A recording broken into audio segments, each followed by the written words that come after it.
Presentata stamani ad Agrigento la rete civica della salute, costituita da una rete di cittadini che opereranno in modo volontario e gratuito affinché il confronto tra persone e istituzioni produca un miglioramento continuo del livello di consapevolezza, benessere, assistenza e cura dei singoli e dell'intera collettività. Firmati dei protocolli d'intesa con l'Ordine degli Architetti, la Fondazione Mediterraneo, la Curia, la Croce Rossa e il WWF. Sì, veramente sono più protocolli d'intesa e in ogni caso stiamo presentando la rete civica della salute in provincia di Agrigento.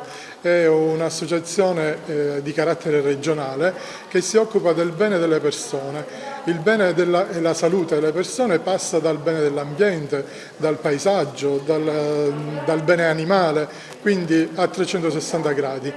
In più stiamo lavorando a un progetto con l'ufficio scolastico regionale per la sussidiarietà all'educazione civica. Quindi andremo in 250 scuole superiori della regione siciliana a parlare proprio di educazione civica, ambiente, salute, ONILT, eccetera. Quali sono i partner con cui oggi firmate i protocolli d'intesa? Siamo sempre lieti di supportare, sostenere le iniziative interessanti della rete civica per la salute, perché pone il cittadino al centro di un processo per garantire la propria salute, puntando sulle varie componenti della società civile e sui cosiddetti riferimenti civici.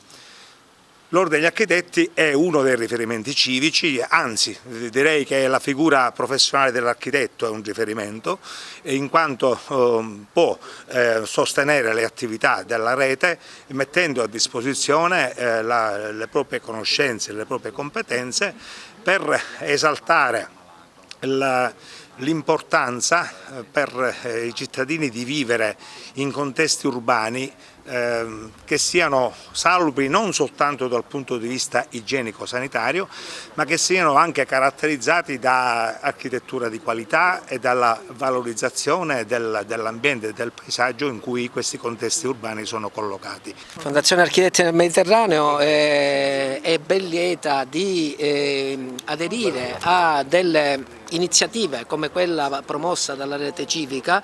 La Fondazione è un braccio operativo dell'Ordine degli Architetti e in particolare si occupa di promuovere corsi di formazione e tutta una serie di attività culturali atte alla promozione del territorio, ma anche di iniziative come convegni, corsi, per cui noi saremo ben lieti di sostenere tutte le iniziative che vorranno essere portate avanti dalla rete civica delle professioni come presenza nel territorio e come forma di adesione a tutto quello che è finalizzato appunto a mettere in risalto aspetti importanti come quelli della salute del cittadino. Con questa iniziativa la rete civica della salute vuole ribadire il concetto che la salute è un bene collettivo, che deve nascere dalla sinergia di più elementi che vivono e operano all'interno del contesto sociale.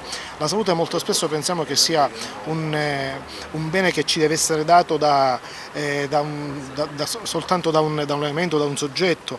La salute invece nasce dalla sinergia di più componenti, nasce dall'ambiente, nasce dal riciclo dei rifiuti, nasce anche dalla corretta informazione. In questo senso, anche in questa direzione, anche gli operatori dell'informazione devono svolgere un ruolo corretto attraverso un'attività di radicale informazione dei cittadini su quali sono le condizioni migliori, le condizioni ottimali da seguire. Ma è un'adesione ovvia, nel senso che la rete civica della salute si occupa di sanità e noi come Croce Rossa tra i nostri valori c'è quello della salute.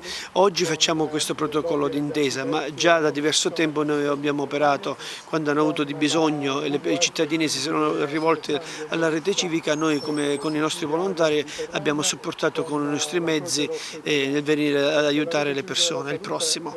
La salute è una cosa fondamentale e quindi non potevamo non esserci. Vivere in armonia con la natura è una mission del WWF e il WWF con le istituzioni scolastiche, con le istituzioni della salute non può che collaborare. Il progetto di rete civica della salute si pone questo obiettivo di mettere in connessione la società. Nel segno della collaborazione, sia con la consulta della pastorale della salute, dove ci sono alcuni medici e professionisti, per poterci mettere anche in dialogo, per poter migliorare e dare un supporto al territorio, in quello che può essere anche il nostro essere cristiani in questa società, il nostro rapporto con l'ammalato, che si dice sempre, chi vede l'ammalato deve vedere Cristo, e là c'è l'umanizzazione dell'ammalato, dove deve essere sempre al centro della società, al centro delle cure.